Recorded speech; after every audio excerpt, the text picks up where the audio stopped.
Right, we're live with the gaffer for a start of the week update. Marc, thanks for joining us. No worries, mate. A random Monday one. Yeah, exactly. Well, obviously you're joining us a couple of days. You're getting a lot more confident, Eddie, by the way. Cheers, mate. I'm trying to be. You've had a couple of days to reflect on Saturday's draw with Farnborough. Do you have any further thoughts on what was a frustrating game? Yeah, I definitely do. When I reflected on it, I think I, like a few supporters, definitely judged the result by means of disappointment over and above the performance. Obviously, we're used to dominating every single game, and we've just got to get used to the fact that it won't and shouldn't be the case. I mean, it was only 2 weeks ago that we absolutely destroyed Salisbury at their pitch. Played some amazing football, could have won 7-0.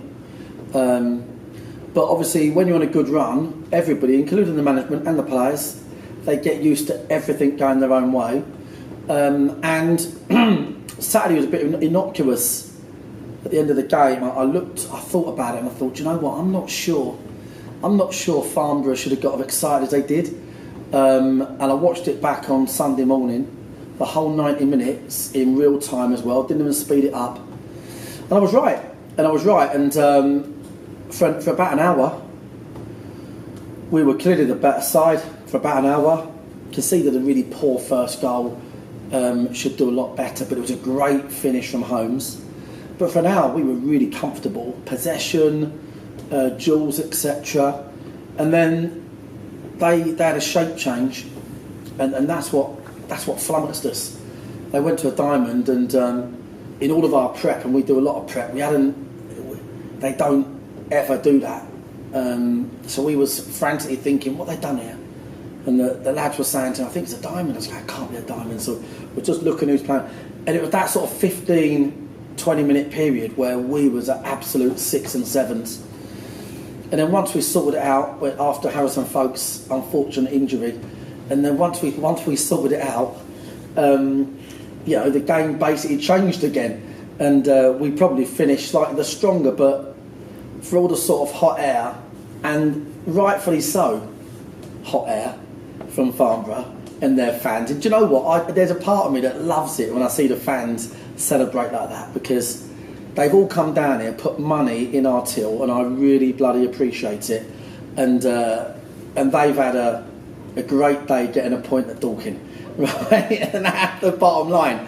And I think Spencer and the management team there, Bakes and that, deserve all the credit in the world, because they put together that team on pro loans, cleverly, bit of experience. Ricky Holmes, tremendous player still. I think they deserve a lot of credit.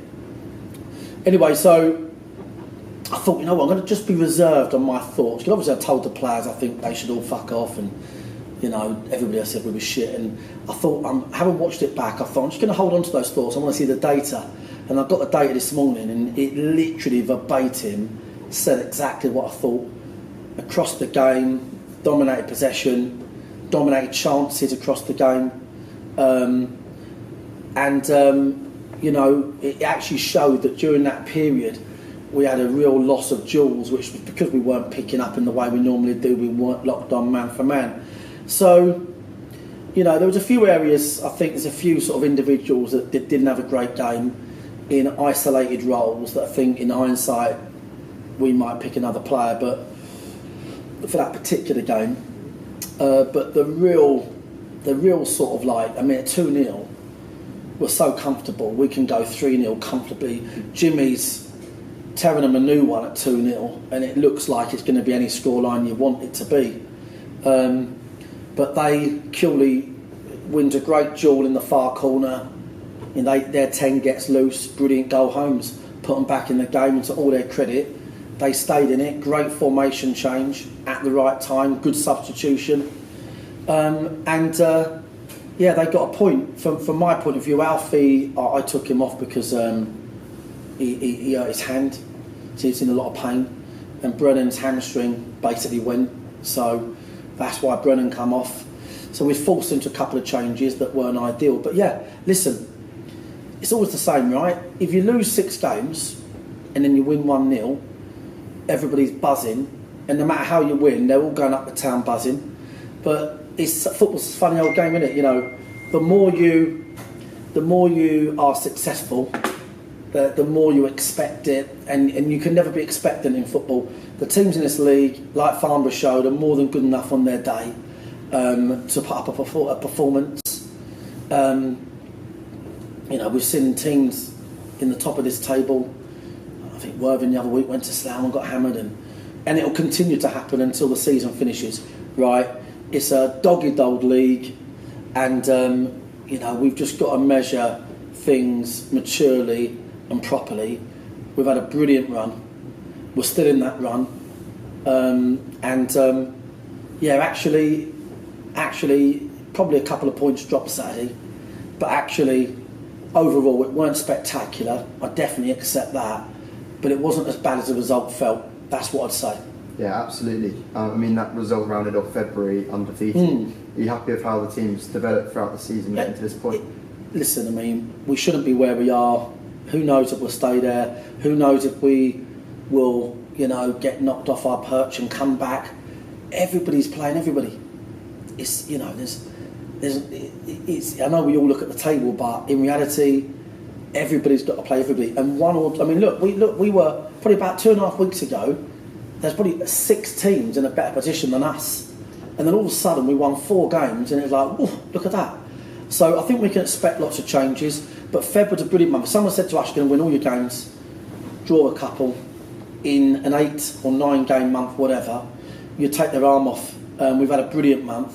The supporters have got right behind us. Record home crowd last Saturday. What's not to like? That's the bottom line. So we're in it to win it.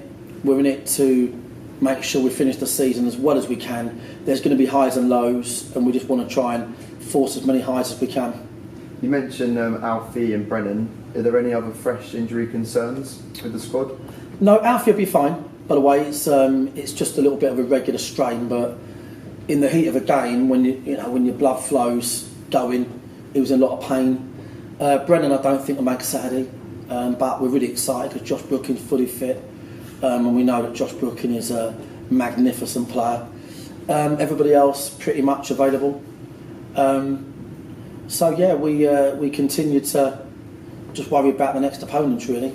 Just before we turn to Merston tomorrow, as things stand, we're the highest scoring team in England's top 7 divisions. How do you explain our success up front this season?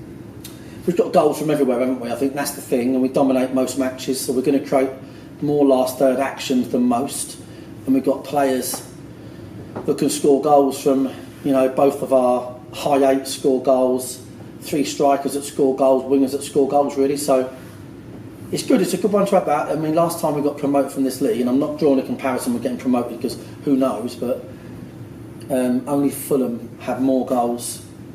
I think that was the year that Fulham, someone will correct me, won the championship maybe. Did they win the championship? Must have done. They scored the most goals anyway. But yeah, good sign. Great. Well, we've seen you've selected a strong squad for tomorrow's Surrey Senior Cup quarter-final against Merston here at Meadowbank. With the addition of a few young players, including Josh Herbert, who is in the squad for his first time. What can fans expect from the team tomorrow? I mean, they'll be well drilled, won't they? I mean, they all know how we play. We are a professional setup, really. So Merston will be aware of that. They don't have the luxury of being that, but they're a fantastic club that I've been to many occasions. Many of my friends have been their managers. Ex-players have come from there. I could reel off 10. I've got a whole load of time for the Moatsiders and, their history. And,